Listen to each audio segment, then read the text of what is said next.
this. I was born to make changes. Rearrange this place, gotta tame it. Enemies everywhere when you're famous. They wanna take this dream and deflate it. I hate it, but I use hate as fuel to give me energy. I got the barrel and the scope on my enemy. It's in my mind how I redefine everything I know. Who I am, what I want, a clear identity. I can feel the quest. Oh, they're all playing. Right, but whenever it was put to the disk, there was an issue with the data being scripted to the disk. But it might have had your body cam footage in there.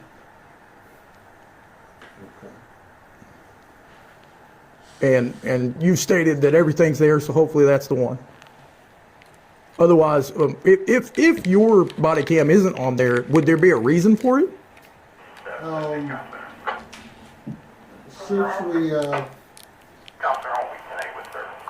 Since that has happened, we have changed cameras. Okay. And we lost some of our body cam footage. Okay. When we did that.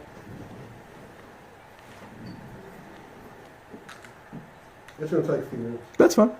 I mean, if you feel like you're going to do civil proceedings in civil court,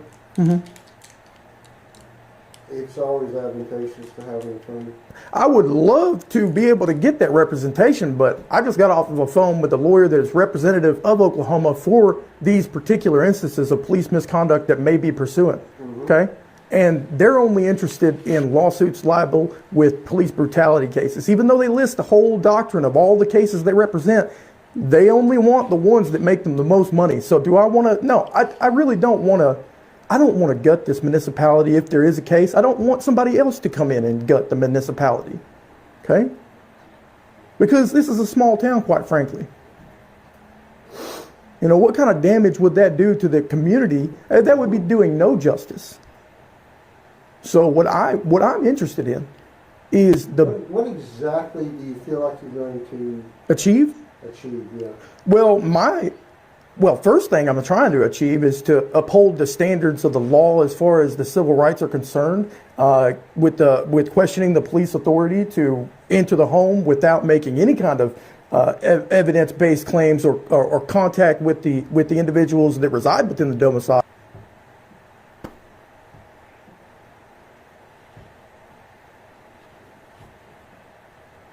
Well, generally in these situations like this, where people come to us and they tell us that they're looking at liability against the city and things like that,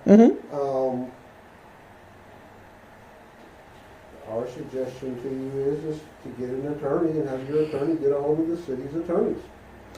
But that's again, I don't want to. We pay them people for, you know.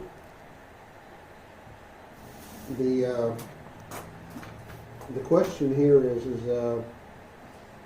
how far did you get in your criminal proceeding? Oh, that got nowhere. Like there was the lawyer contacted me. The lawyer contacted me. So you had a lawyer, so that means you were arraigned. Well, I was court appointed, a lawyer. You were court appointed an attorney. Okay. And at that point, the lawyer right there told me that maybe we could get lucky by waiting it out till the end of the year and the judge will be merciful. Like, that's pretty much what he told me. And I'm like, nah, man, I'm not accepting no plea deals. I'm not accepting nothing. I'm off scot-free because I didn't do anything wrong. It seems like after y'all's intrusion into the home, it seems like that was all y'all was interested in, was getting everybody's name and running everybody through the computer and seeing who popped. Is that a common police practice? I'm not playing the 20 questions game. Oh, it was just a simple question. No.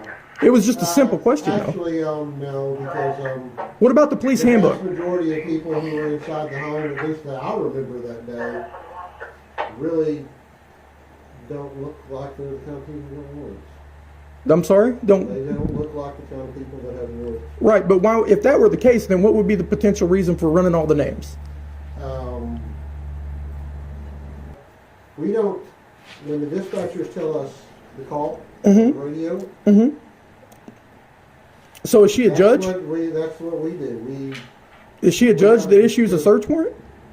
And Or is there a policy and procedure in place that you would be able to outline that allows you to circumvent and navigate around the Fourth Amendment rights? okay, what Because we're doing here, What's that? Derek, what we're doing here is we're playing 20 questions. Chief Joe Neely, what we're doing here is whenever I am asking you a question, it is a simple question. Do you remember this statement? Do you remember this as you stood in front of my mother, and you said, this is a simple question. And you said it over and over again. This is a simple question. And this is the problem. And then you said, this is the problem here. I have a simple question and you don't want to provide an answer. And here we are on the other shoe, on the other foot, and you are doing the exact same thing. I'm asking a simple question of which you have the answer to and you will not provide one. Why? Because it may possibly incriminate you. Now, isn't that interesting? Well, if that were the case, then why don't I just exercise my Fifth Amendment Because you rights are. to not answer any You questions? are. You are doing that. Isn't that suspicious? I'm trying to be cordial to you and trying to get the things that you need. You want to be cordial now, but you wanted to arrest me then. So what's the difference? You didn't want to ask me the pertinent questions of why you were called. You wanted to ask me whether or not I had a warrant, which I am under no obligation to answer, and you arrested me for it. And that video of that conversation is not within the evidence that you have supplied. One thing I recall after the fact that was lamented within that household is that we will never call the Frederick police again, ever. The Tindley County Sheriff's Office is also. I won't be calling them either. Matter of fact, we have had such soiled public trust that we won't be calling any law enforcement. Because it has become an apparent concern that is a detriment to our safety.